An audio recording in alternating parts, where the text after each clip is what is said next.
ઉનાળો એટલે શાકની અછત વર્તાય, પણ એવા ઘણા શાક જે હમણાં સિઝનમાં હોય છે અને સિઝનમાં હોય એ શાક બનાવીએ એનો ટેસ્ટ પણ સારો લાગે. હેલો ફ્રેન્ડ્સ, હું જ્યોતિ ગજ્જર સુરતથી. આજે હું તમારી સાથે લગ્ન પ્રસંગોમાં હોય એવું ટીંડોળાનું શાક કેવી રીતે બનાવવું એની રેસિપી શેર કરીશ. સ્પેશિયલ મસાલો તૈયાર કરીને બનાવેલું આ શાક ખાવામાં બહુ જ ટેસ્ટી લાગે. એને ક્રિસ્પી ટીંડોળા કે ટીંડોળાની ચિપ્સ પણ કહી શકાય, જે ઓછી મહેનતે ઓછા ટાઈમમાં બનાવી શકાય. તો ચાલો આજની આ મજેદાર રેસિપી શરૂ કરીએ. શાક બનાવવા માટે મેં અહીં 500 ગ્રામ આવા મીડિયમ સાઇઝના કૂણા ટીંડોળા લીધા. એને પાણી વડે સારી રીતે ધોઈને કપડાં વડે લૂછી લીધા. હવે એને કેવી રીતે સમારવા એ જોઈ લઈએ. ટીંડોળાનો ઉપર અને નીચેનો ભાગ કાપીને હટાવી દીધા બાદ વચ્ચેથી 2 ભાગ કરું છું. હમણાં એને ચોપિંગ બોર્ડ ઉપર રાખીને બાકીના ટીંડોળાને પણ આ જ પ્રમાણે વચ્ચેથી 2 ભાગમાં કાપી લઈએ. હવે આ અડધા ભાગને ફરી વચ્ચેથી કાપી લઈએ, એટલે કે એક ટીંડોળાના 4 ભાગ કરવાના, એટલે ટીંડોળાની આવી ચિપ્સ થશે. બાકીના ટીંડોળા પણ આ જ પ્રમાણે કાપી લઈએ. બધા ટીંડોળા આવી એક સરખી ચિપ્સમાં કાપી લીધા. હવે એને ફ્રાય કરી લઈએ. એના માટે એક કઢાઈ લઈને સ્ટવ ઉપર ગરમ કરવા મૂકી. ત્યાં ગેસ ફ્લેમ મીડિયમ તરફ રાખીને કઢાઈમાં થોડું તેલ લઉં છું. તેલ ગરમ થઈ ગયું તો હવે એમાં કાપેલા ટીંડોળા ઉમેરી દઉં છું. હમણાં આમાં કશું જ નથી ઉમેરવાનું. કઢાઈમાં થોડી વારે તવેટો ફેરવીને ટીંડોળા ફ્રાય કરી લઈએ, એટલે દરેક સાઈડેથી એક સરખા ફ્રાય થાય. હમણાં ગરમીની મોસમમાં આવા વેલાવાળા શાક જેમ કે ટીંડોળા, પડવળ, દૂધી, ગલકા, તુરિયા, ચીબડા, કાકડી આ બધું સિઝનમાં હોય છે અને આ દરેક શાકમાં પુષ્કળ પ્રમાણમાં પાણી હોય છે. ગરમીની મોસમમાં શરીરને હાઇડ્રેટેડ રાખવા અને રોગ પ્રતિકારક શક્તિ વધારવા માટે આવા શાક શ્રેષ્ઠ ગણાય છે. થોડીવાર માટે ટીંડોળા ફ્રાય કરી લીધા, એટલે એની ક્વોન્ટિટી પહેલાં કરતાં ઓછી થઈ ગઈ અને એનો કલર પણ બદલાઈ ગયો, તમે જોઈ શકો છો. ટીંડોળા ફ્રાય કરીએ એમાં 80% જેટલા જ એ કૂક થવા જોઈએ. એનાથી વધારે ઓવરકૂક કરવાની જરૂર નથી.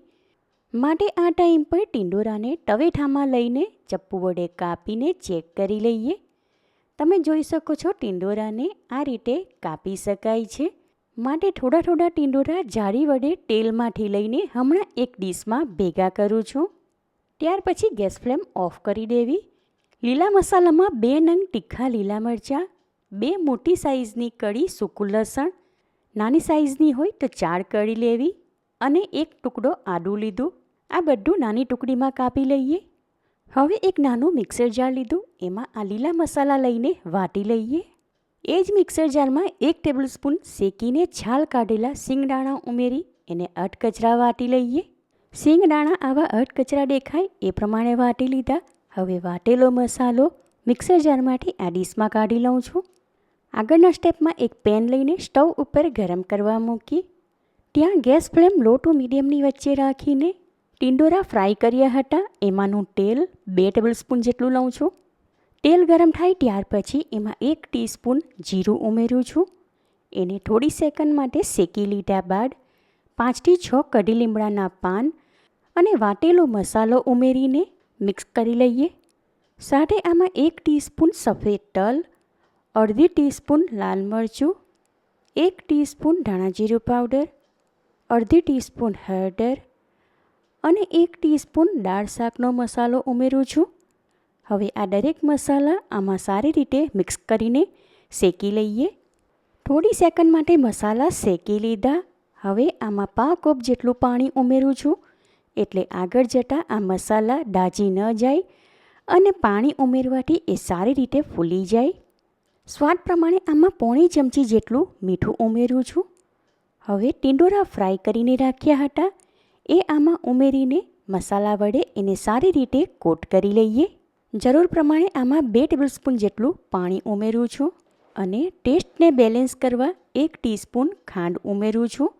હવે પેન ઉપર ઢાંકણ લગાવી થોડીવાર માટે ટીંડોળા કૂક કરી લઈએ, એટલે બધા જ મસાલાના ફ્લેવર એમાં સારી રીતે આવી જાય. 2 થી 3 મિનિટ જેવી થાય એટલે પેન ઉપરથી ઢાંકણ હટાવીને એમાં હલાવી લઈએ.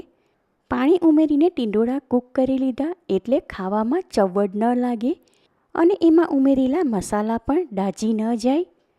હવે છેલ્લે આમાં અડધા લીંબુનો રસ ઉમેરું છું અને 2 ટેબલસ્પૂન જેટલી ઝીણી કાપેલી કોથમીર ઉમેરીને ટીંડોળા સાથે સારી રીતે મિક્સ કરી લઈએ. શાક તૈયાર છે માટે ગેસ ફ્લેમ ઓફ કરી દઉં છું. ત્યાર પછી પેનમાંથી આ શાક એક સર્વિંગ પ્લેટમાં કાઢી લઉં છું. સુપર ટેસ્ટી ગરમાગરમ ગુજરાતી રીતથી બનાવેલું ટીંડોરાનું શાક તૈયાર છે. લગ્ન પ્રસંગોમાં હોય એવું આ ટીંડોરાનું શાક કે ટીંડોરાની ચિપ્સ અથવા ટીંડોરાનો સંભારો ખાવામાં એકદમ ટેસ્ટી ચટાકેદાર લાગે. જોઈને તરત જ ખાવાનું મન થઈ જાય એવું આ ટીંડોરાનું શાક તમે એકવાર આ રીતે બનાવશો તો ઘરમાં નાના મોટા બધાને જ ભાવશે અને સૌ કોઈ વખાણ કરીને ખાશે. માટે આ રેસીપી તમે જરૂરથી ટ્રાય કરો. તમે મારી રેસીપી કયા શહેરમાંથી જુઓ છો અને કેવી લાગી એ કમેન્ટ કરીને જણાવો. અને મારી આ રેસીપી તમને પસંદ આવી હોય તો વિડીયોને લાઇક કરીને વધારેમાં વધારે શેર કરો. ચેનલ પર નવા હો તો સબસ્ક્રાઈબ કરીને બાજુમાં આપેલા બેલ આઇકન પર ક્લિક કરો એટલે આવનાર દરેક નવી રેસીપીઓની જાણકારી તમને મળતી રહે. ફરી મળીશું એક નવી રેસીપી સાથે. Eat healthy and stay healthy.